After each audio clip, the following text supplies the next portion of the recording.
This is the cold case study of the I-70 serial killer presented by Christina Dancer. This is not how I thought this PowerPoint was going to go. I am technologically challenged and cannot add audio to my video. So here we go. This cold case was started on April 8th of 1992 with a string of at least 6 murders in the Midwestern states along I-70. All of the murders were within a few miles of the interstate. All but one of the victims was a female. The crimes were linked by a .22 caliber handgun. A composite of the suspect was created after witnesses saw the suspect leaving the crime scene, but the suspect remains unidentified. The last known I-70 murder was on April 27th of 1992, although 2 possible additional victims exist from I-35 and I-45 in Arlington, Texas in September and November of 93. Also an attempted murder. Victim was paralyzed. So our victimology, we have Robin Foldauer, 26-year-old female, store clerk at Payless Shoe Store. She was shot and killed on April 8th of 92 while working in Indianapolis, Indiana. Patricia Majors, 32-year-old female, married to the owner of Le Bride d'Elegance bridal shop in Wichita, Kansas, in which she was shot and killed in the back room of the bridal shop with victim number 3 on April 11th of 92. Patricia Smith, 23-year-old female, she was married, shot and killed in the back room of the same bridal shop as Patricia Majors. Nancy Kitzmiller, 23-year-old female, was shot and killed in a Western boot shop while she was working in St. Louis, Missouri. That was on May 3rd of 92. Sarah Blessing, 32-year-old female, was shot on May 7th of 92 in her gift shop in Raytown, Missouri. And Michael McCown, our 40-year-old male victim, the only male victim, was shot and killed while working at a ceramics store in Terre Haute, Indiana, on April 27th of 92. That is listed as our last victim. However, you'll see that his date is before Nancy Kitzmiller and Sarah Blessing. That's because at first they did not link him to the other crimes until further investigations were done. Our potential additional victims, we had our potential 7th victim, Mary Ann Glasscock, a 51-year-old female. She was shot on 9/25 of 93 while working at an antique store in Fort Worth, Texas. That was off of Interstates 35 and 45, again, Texas, but it was off of an interstate, and she fit the description of the other victims. Potential 8th victim, Amy Vess, 22-year-old female. She was shot on November 1st of 93 while at work at a dancewear shop in Arlington. And our potential link to an attempted murder, this was our only surviving victim, Vicki Webb, January 15th of 94.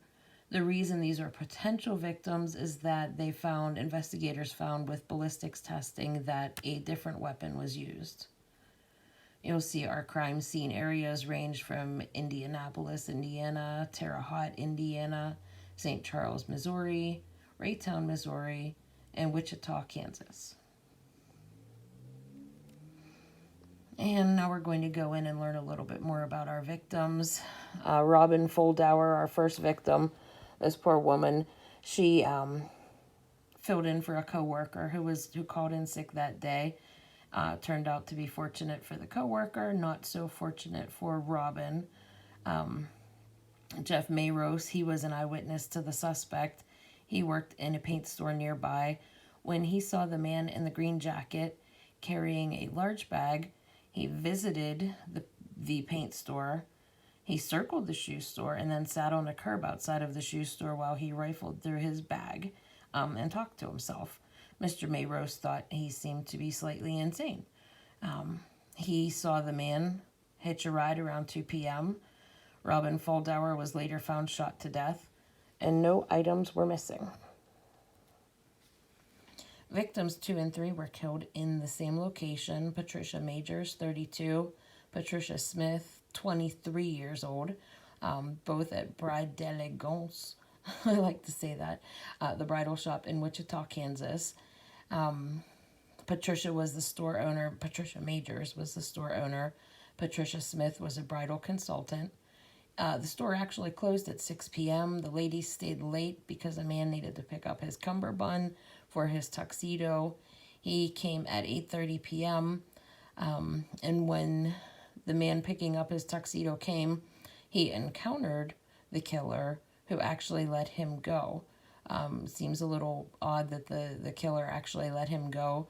Reports were that the killer tried to talk him into staying, and the eyewitness talked his way out of it, but he immediately called police, and that's who found the women. And also, that was our first real composite drawing created at that point.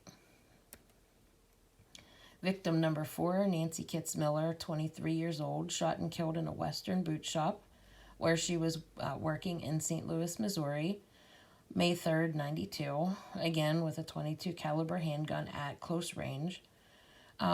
Identified in this murder, and investigators, I mean, they noticed it before once they did, I guess they noticed it upon further testing, but it was noticed here for sure that there was corundum in a red material consistent with like a jeweler's rouge. It was an industrial abrasive for polishing that was noted on the shell casings, which started a linkage analysis with these crimes as well, in addition to their proximity to the interstate, to them being women. They now found some more links to the shell casings. Money was also taken from the cash register, but also notable, a very small amount of money. Victim number 5, Michael McCown, our only male victim, age 40, April 27th of 92. Again, this is out of order with the previous ones because at first they did not link him to the other murders because he was a man.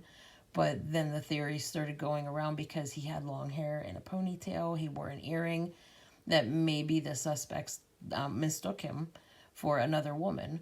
Or another theory was that the shop was named Sylvia's, so the suspect expected to perhaps find Sylvia working in there. It was his mother's ceramic store, shot at close range from behind. His wallet was stolen, but the suspect did not take the $15 out of his pocket, nor the $50 out of the cash register. Victim number 6, Sarah Blessing, age 37, May 7th of 92, while working at her gift shop, the Store of Many Colors in Raytown, Missouri. The owner of a video store next door saw the man enter the gift shop. He heard a pop, went to check on Miss Blessing, and he found her dead.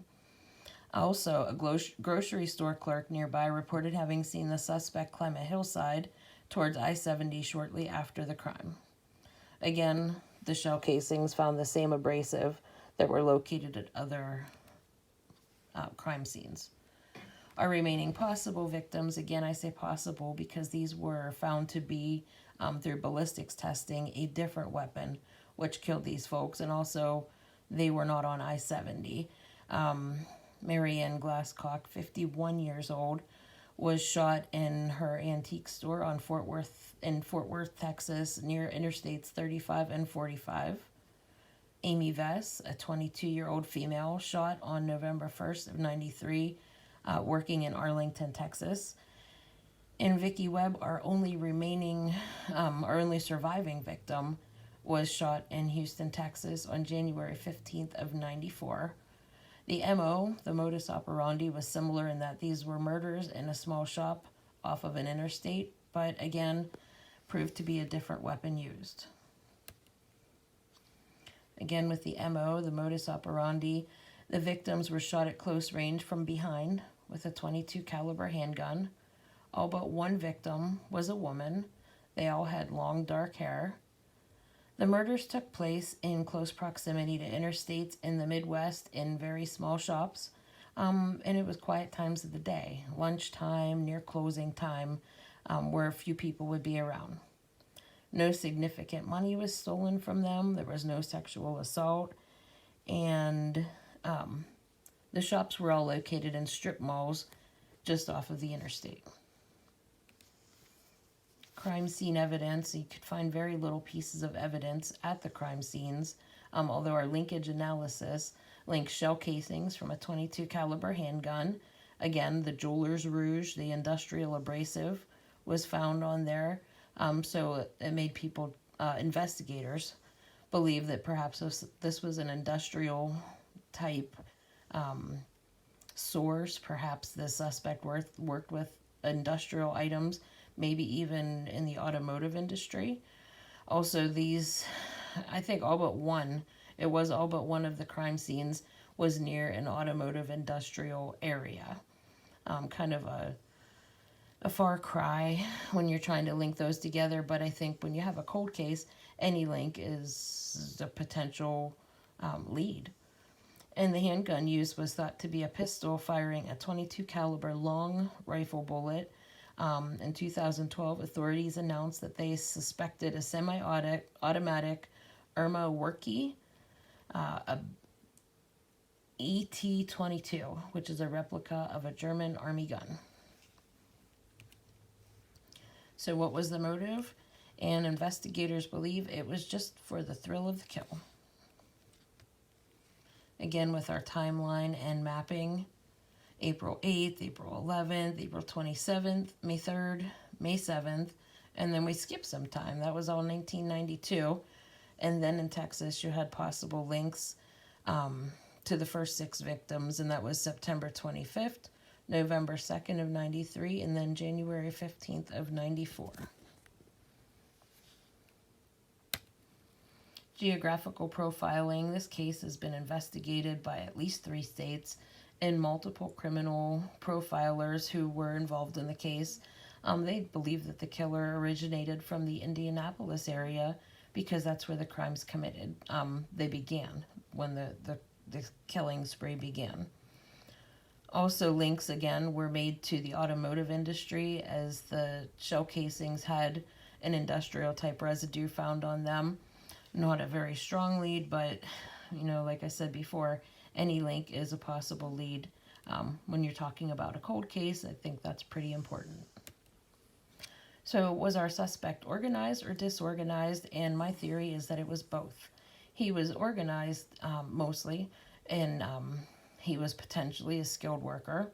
He had mobility. Obviously, he could travel from location to location, whether he hitchhiked or he had a car waiting for him somewhere. We don't know, but he never got caught. So in my mind, he was organized enough to not get caught. He definitely may leave town, because that's what he did.